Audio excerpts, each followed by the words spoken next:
நாட்டு தக்காளி நாற்று நட ஆரம்பிச்சிட்டோங்க. மணி 3 மணி ஆயிடுச்சு. சரி இதுக்கு மேலே நடலாம். கொஞ்சம் காற்று அடிக்குது. சூரிய பகவானும் கொஞ்சம் வெயில் கம்மியாக தான் இருக்குது. நம்ம ஆள் நிறையா இருந்தால் 5 மணி கூட ஆரம்பித்து நட்டுறலாம். 1 மணி நேரத்தில் ஆள் நான் ஒண்டி நடணும். ஒரு வயலே நடணுங்கிறதால 3 மணிக்கே ஆரம்பிச்சிட்டேங்க.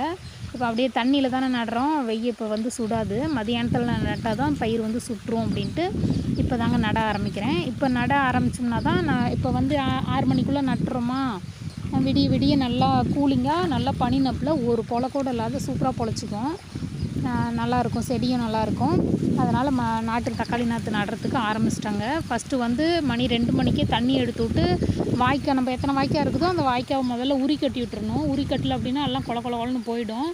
இது தண்ணியை கட்ட முடியாது. நம்ம ஃபஸ்ட்டு தண்ணி எடுத்து விட்டு உரி கட்டி விட்டுட்டேன்.